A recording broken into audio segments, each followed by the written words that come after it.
Hello, everyone. This is Vet Talk, and I'm your host, Sergeant Gonzalo Duran. Today's honored guest is Michael Vasquez from No Soundbites Allowed.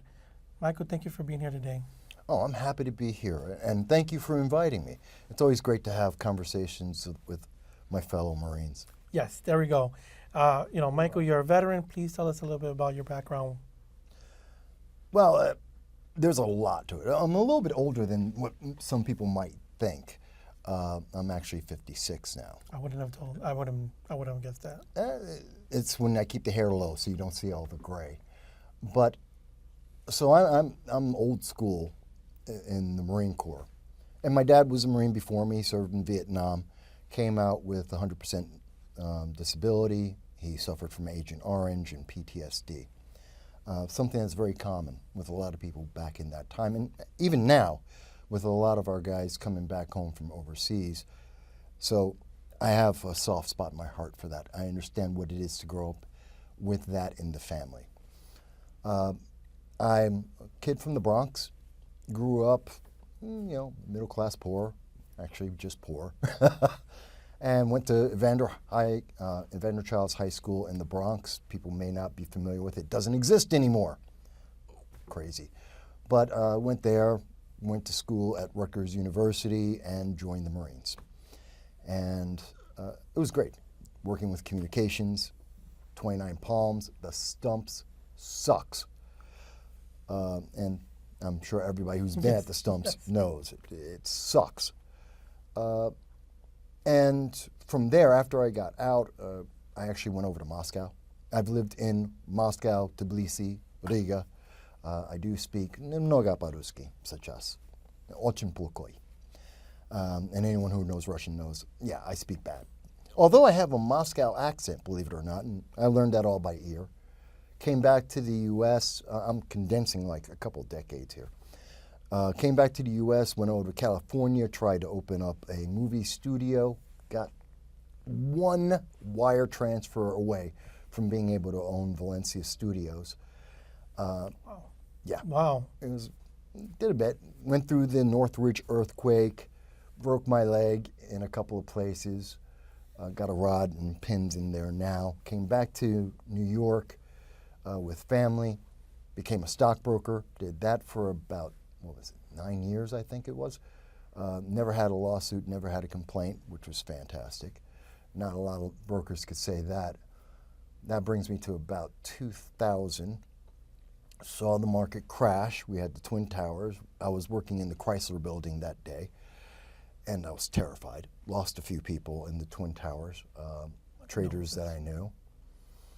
And from there, saw the market going negative, saw the regulation coming in. It was becoming more litigious and not as lucrative. So I said, okay, I'm going to go off and work with a buddy of mine, start a investor relations company, trying to get, this is about 2001, 2002, and trying to get into that realm because everyone's starting to get into the digital wave. That was when everyone started saying, what are weblogs? Blogs. Yeah, started doing that and developed about 150 of them with my partner, trying different avenues as well as doing the investor relations, which then led to me doing No Soundbites Allowed. A couple of different forms early on, but I found my niche, which is talking about politics from a conservative Republican point of view, which a lot of people look at me and they go, oh my God, you're evil here. You know you're black, right? You know you're a black Hispanic, right? And like every day when I look in the mirror, yeah, I got that. But my politics naturally flowed to that, and that's partially from being raised in my family, partially because of the experiences, both here in the United States on both coasts and a couple of other places I lived, as well as living overseas and living in Moscow and actually seeing communism and socialism up front in person. I was there in '91 during the coup. When the RFK tried to get in, took Yeltsin, put him into, it was actually Gorbachev. They had Gorbachev at a dacha, a little house, and they held him down. They were trying to get Yeltsin to lock him up. We had tanks rolling down the main street, Kutuzovsky, and everyone every American, every foreigner I knew were trying to figure out, okay, how do we get to an embassy, which flight to get out of the country? It was a crazy time. So, yeah, I am very conservative Republican. Yeah, I can understand your point of view. Now, for the veterans and the individuals watching, this is a prime example of what the military, I assume, can give you some abilities to educate you and give you that well-roundedness to put you in those type of positions and those and to be so lively as well. Well, I love it. Now, I started off, my dad, Marine, structured, and he had his problems with the PTSD, and that wound up being one of the things that killed him. Agent Orange killed him. My condolences. And that was in 2001. But he also had a crazy kind of life before. He volunteered for Vietnam. And I was just born when he went. And that's because he loved America. Puerto Rican from mainland Puerto Rico. And he came over, met my mom. And when the war started up, he volunteered, said, no, I love this country. It gives him so many opportunities. And in my experience, in my life, I have seen, the racism of the 70s. People talk, oh, America's so racist. Today, I'm old enough I remember what racism was. And in my generation, we went from there'll never be a black president, maybe in my grandkids' generation, to being alive during Obama. Horrible president, but a president broke that glass ceiling, said, yeah, we can. You can't see that kind of transition in any other country. No other country has as much diversity and wealth of people and opportunity as America. Everything that's in the world is here in America, and a lot of it is in New York, of course, but no other country can say that and do it peacefully. And that's really amazing. So that's a wonderful benefit. Now, I bring that up because in my family, we knew people from, in the apartment building my family has lived in for the last 50 years. We had people from Eastern Europe that came to America because they were trying to escape World War II and the Nazis. We had people, a German family, who actually had the American Foreign Legion. Just because my mom was trying to raise me and my brothers and sisters, said, okay, you want to go to camp this year? Go to the American Legion camp. Oh, wow. It's like, oh, wow, sure. And my mom said yes, and it was great. Went there a couple of times just because he was there and he said, you know what, you're a young kid, you're a young man, you could do that. A very good family friend came from Hungary, and Lester was a great inspiration to me. Also a very strong figure. He came over to get out of World War II, and he helped to teach me a lot of how to work with wood and how to do handiwork. You put all these experiences together, and then when I'm 18, and I've been wearing suits since I was in like 9th grade, so I'm a little bit odd, maybe. And I remember I was walking through the school library, and there was a Marine recruiter. He's in the library. And I was thinking about it. I said, you know what? Let me walk up to him. I walk up to him and go, and most arrogant thing I've probably ever said, what can you do for me? Because I know what I can do for you. Arrogant as they come. But it was great. The experience with the Marine Corps, one, introduced me to a lot of people. At that time in my life, I hadn't gone anywhere. I was a New York kid. And I got to meet people from around the country, a couple of people who had never been in person with black people before, so that was a new experience for them. We hashed that out a couple of times and wound up to be very good friends. Learning about their differences, my differences, the fact that we didn't know about each other, and we learned, and we were unified by the Marine Corps. We were Marines. We were side by side, so we worked through our issues. Discipline, the ability to know, yes, I can do this. I can survive these crazy situations. And it came through the skills I learned in the Marine Corps in terms of personal discipline, in personal perseverance, and being calm in a hectic situation. Well, when I was in Moscow and we had the coup, everyone's losing their minds. I said, okay, first thing, we need to establish communications. Can we make phone calls back to the United States? Well, it took pretty much the entire morning and most of an afternoon of nothing but calling to finally get a phone call that did connect. And we were able to finally get messages out to people here in the United States from there. I think it was one of the few phone calls that were actually connected internationally. It only took us like 5 hours to actually get it done, 6 hours. But that was because I was focused. I was calm. I had a mission. I had a goal. I contacted all the embassies. I contacted many of the expatriates that I knew, trying to figure out, okay, what's our plan? Do we have an exit strategy? Can we get to this embassy, that embassy? If you can't get to this one, then here's another one that's aligned with your nation. We can get to there. Make sure you have your passport, have a go-ready bag. That if I call you, I say, we're going, pick up the bag and meet me. We're not wasting time. And here's where I'm going to meet you at. And this is the path we're going to take. And here's an alternate route, just in case we're suddenly blocked. This is the other way we're going to go. It was a very interesting time. And because the Marine Corps trained me so well to think under pressure, to not just be emotional, but to create a mission, to know that you can achieve that mission, is very important. And that's happened a couple times in my life. When I was in the Northridge earthquake in California, again, slow down, think it through. Is everyone safe? Check out their neighborhood. Let's go through and see, do I need to be prepared for first aid? What supplies do we have? What supplies do we need? How can we get them? Can I organize everyone in the community and work with them to go, okay, we're going to take an hour and a half trip we were in the West Falls region, take an hour and a half trip over to Apple Valley to be able to buy meat. And okay, what are we going to buy? Hamburgers and hot dogs. Yeah, Simplest thing, yeah. Feeds everyone, and a bunch of buns.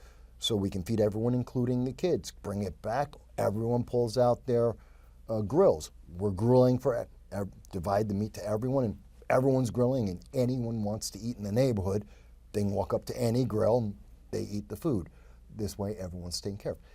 It's these experiences that the average person hopefully will never have to go through, but because the Marine Corps did its job in preparing me and giving me a discipline both in body and mind, that when a lot of the adversities I've gone through, I now have a different approach. That switch kind of just clicks back in, and now I'm in that mode of, okay, this is how we get through that. Now, you're a unique person that I can speak to regarding, because it's not only a veteran in politics and, your experiences that you had going in and et cetera.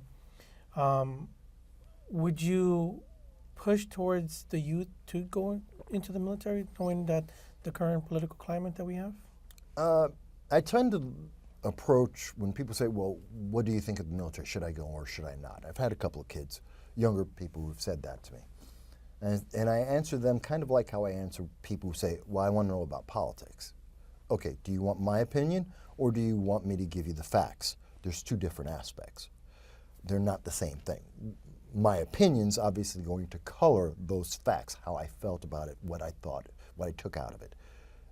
The facts are, this is what's going to happen. You're going to go to boot camp. You're going to go over to Parris Island, and they're going to bust you. They're going to break you, and then they're going to rebuild you. You will not be the same person that comes out of boot camp that goes into boot camp. That's assuming you pass. It's very difficult. I'm speaking specifically, of course, about the Marines. Army, Navy, they all have similar but more easy pastimes, and of course there's the Air Force. Cakewalk, mind you, love you guys, but it ain't the same. So there's that. These are some of the facts of what you're going to deal with. And yeah, if you're going into the Marine Corps, yeah, you're going to combat. 9 out of 10. You're going to be in a hostile, hot zone. Someone's going to be firing at you. You will probably be firing back. Can you live with that concept? Do you understand that, this is reality? It's not a movie. So those are facts. Well, experiences. I met some great people. You know, everywhere that I go that I meet other Marines, these are great people. We have a commonality. And I can trust them. I truly believe that every Marine I meet, I have an inherent trust of them and their opinion that I start with. Now, actions and situations may change that, but I start with, okay, that's my safe point. That's someone I can always rely on. Why? I know what they went through. They know what I went through. No matter what other experiences we went through, we have a commonality. There's something I can talk to that person about, that I can get down to the nitty-gritty and know we can be straight, we can be direct, and 9 out of 10 times I'm absolutely sure that, stuff hits the fan. I know, okay, this person at that moment, they will be able to click just like I will. We can make it through this. We can survive.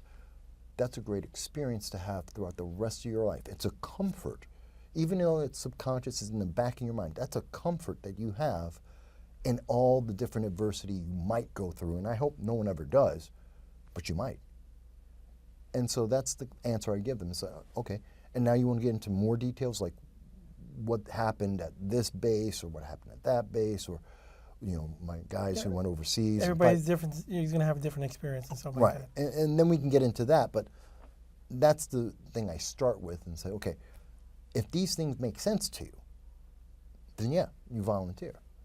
If they don't make sense to you, why are you going to do that to yourself? You're going to be miserable.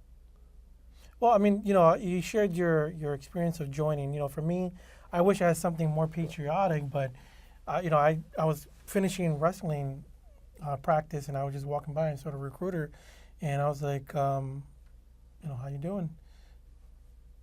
You want to join? Sure. That's it. A simple conversation. And, they tried to, loved you. He loved me. He's trying to do the whole sales pitch, like, we'll get you money, education. I'm like, look, I'm good.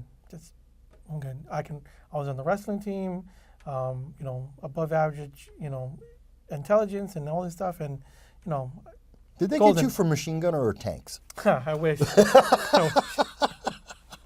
But, everybody's situation is going to be different. I'm glad you had it sounds like you had a great experience. Mm-hmm. Me, I enjoyed my time. People always say, you seem not to be enthusiastic about it. I'm like, I've dedicated my whole life, adult life, for my country, and leaving the military, I've dedicated helping out the veterans in the community with Vet Talk and Devil Dog USA. That's how I spent basically my time doing it. So for me, it's not a mentality of that I need to help. I'm already doing it, so it's not like I have to live that oorah life and pins and for me, it's just I'm here. I never left. In a sort of a way. Well, I tend to notice that a lot of us who've served tend to do things, whether it's big or small, but a lot of us are involved, whether it's in politics, in school boards, in the school teams, kids teams or something, and all of that matters. It's all about, okay, we continue to serve in big and little ways. Not everybody, but even the little things that we do are examples and expressions of our love of our country and all of the rights and privileges and everything that we stood for, that we were willing to bleed, and many of us have bled for. So I'm not surprised that the work you've done with Devil Dogs, the work that you're doing in terms of politics, just in community, you're a chaplain. I mean, I can't compare. It's never a competition, but it's always something that I find is I kind of expect it to a certain extent. I'm not surprised. Let me say it that way. You can see a Marine walking by. That guy's a Marine. Yeah, I see that. There's an element to it, and it's not like, oh, I'm not a bodybuilder. We don't have to be, Mr. Universe all the time. I know we all felt like that when we got out of boot camp, but, no, we grow, we get older, but it's still that core is in there, and you can see it. Yeah. So now let's circle back a little bit to your talk show, Mm-hmm. No Holds Bar, No Soundbites Allowed. Mm-hmm. Now you've been doing it in different forms over the years, 18 mm-hmm. years now. I mean, the way you're approaching everything, politics, your life, your everything in the military, there's always something that we bring into our work and our business. How has your show been incorporated to all those things? I know it's more political. Oh, it's very political. I'm a political commentator. I don't like to say journalist because many journalists are caught into that corporate system where they don't get to actually express all the stories. They don't get to go into all the details. You work for the New York Times. You have a frame of reference you're going to be pushed to put out there. There are certain stories they're not going to talk about. Kind of like what we just learned about President Biden. How long has he been working only 6 hours a day? And who's in charge for the 18 hours a day he isn't capable of running the country? Oh, well, the first one is they don't want to talk about it. The second one is don't ask that question. That's why I do political commentary. But that political commentary, because I'm independent, it allows me to do a lot of things that the mainstream can't. I have conversations with first-time candidates or candidates that aren't in the two major parties, third-party candidates, whether libertarians, conservatives, progressives even. I have conversations with them so people know the choices that they have. I can talk about the issues that the mainstream doesn't want to go into, like, okay, who's in charge for 18 hours a day? I want to have that answer. And I can focus on issues that I think are important, like maintaining. We just had someone try and assassinate President Trump, former President Trump. Well, now you look at the news media and they're trying to turn that into, when they were talking to former Secretary of the Secret Service, Kimberly Cheadle, they try to say, well, it's about the gun. You heard over and over again from Democrats, they were saying, well, it's about the gun. Say, he had an AR-15, he had an AR-15 style firearm. That was never the problem. There are over 700 and, if I remember the last ATF, the last ATF records that I saw, which were from 2022, there are over 745,000 machine guns in America. There have only been 4 times that machine guns have been used in a crime since 1932. Oh, but AR-15s and semi-automatic rifles, they're just dangerous. No, they're not. It's the person. The person's dangerous. And whether they're using a homemade improvised IED or whether they're using a semi-automatic rifle or a handgun, they're the danger. They will find a way. There was that one guy in Waukesha who used a car. It's not the weapon, it's the person. That's the danger. And we can talk about those things. And I can talk about also, I'm very much an advocate of homelessness. I've been homeless twice in my life.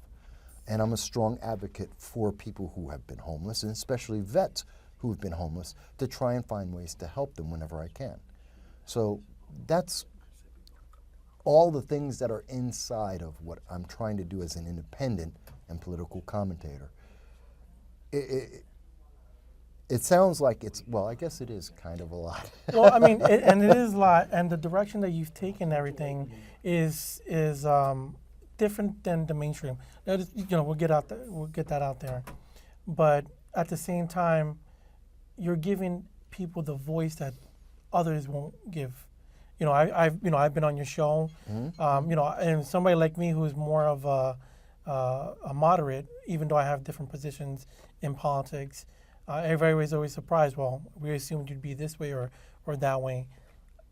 If it wasn't for the fact that, like, let's say somebody like you giving me that voice out there, I wouldn't be, my work in journalism, my in media, and my work as a nonprofit leader puts me in the spotlight. When it comes to politics, though, it's dimmer, a lot dimmer. Yeah. I remember, in the past, it's open for the public that I've been running for office. Last year, I got no media for my politics, except for in the beginning, and the announcement. You announced, yeah. And because somebody's actually doing something against an incumbent, but then it dims out. But once again, because of my other stuff, I'm in the limelight. And if it wasn't for that, I wouldn't be so well known in my community. I know exactly how it is. In 2014, I ran for Congress. In 2020, I ran for county legislator in upstate New York, Binghamton, New York. So I have been through that experience. I know what it is to run, especially in a congressional race. It is very difficult. People don't realize how hard it is, but it's important, even if you don't per se win, just by highlighting the issues that need to be addressed. Everyone, it may not seem like it, but the incumbents, the various parties, they're paying attention to that and saying, oh, people are talking about this. They want to run for this. This is important. We need to focus a little more. We have to pass something dealing with this. We have to address this issue. Otherwise, the next time, they're coming back at us, and they'll have even more people behind them. So it's always important to be able to run, and I recognize that. It's just interesting. Okay, well, I mean, for the audience that may not be able to, that don't the work that you're doing, let them know how they can reach you, how they can contribute, where they can find it you. goes so fast. So if you want, you can just type in No Soundbites, that's one word with an I, allowed. That's it, No Soundbites Allowed. I can tell you that I've been in Paris, and I know you can find me there. I've been all across America. I know you can find me with that. Even as Google and the rest of them try to suppress it, you will find me, and I've covered just about any issue that's important to you. So why not check it out? For those interested in joining us at Vet Talk, you can email us at ceo@devildogusainc.org. And as always, God bless America. God bless you all.